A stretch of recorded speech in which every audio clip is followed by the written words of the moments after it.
Friends, இன்னைக்கு நம்ம பானிபூரி செய்யணும். எப்படி செய்யலாம்னு பார்க்கலாம் வாங்க.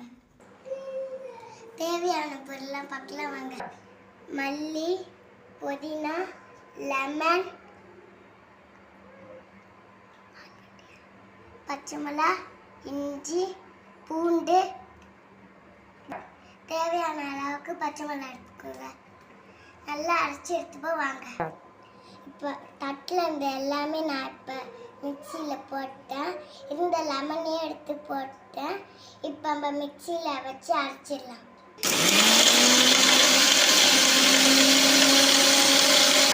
தேவையான அளவுக்கு தண்ணி ஊற்றிக்கோங்க. இதையும் சேர்த்து அரைச்சி எடுத்துக்கலாம்.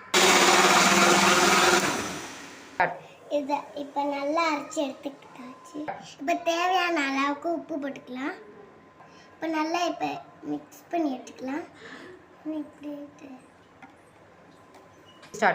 நம்ம அரைச்சி வச்சிருக்க எடுத்து வடிகட்டிக்கலாம்.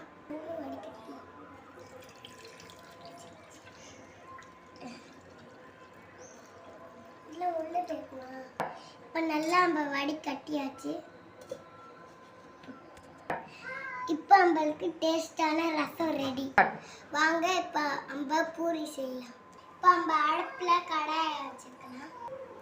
இப்போ கடாயை நல்லா சூடாயிட்டு இப்போ நம்ம எண்ணெய் ஊற்றிக்கலாம்.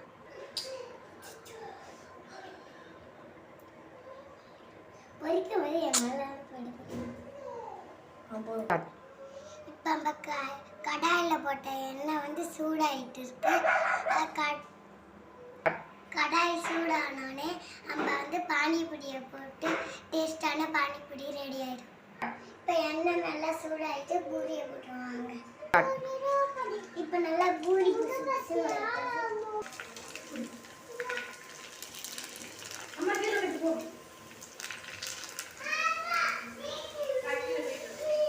இப்போ பூரியும் ரசமும் ரெடி ஆகிட்டு நம்ம சாப்பிடலாம் வாங்க. இப்போ பூரி, ரசம், வெங்காயம், கார்ன் சிப்ஸ் எல்லாம் ரெடி ஆகிட்டு நம்ம டேஸ்ட் பண்ணி பார்க்கலாம் வாங்க.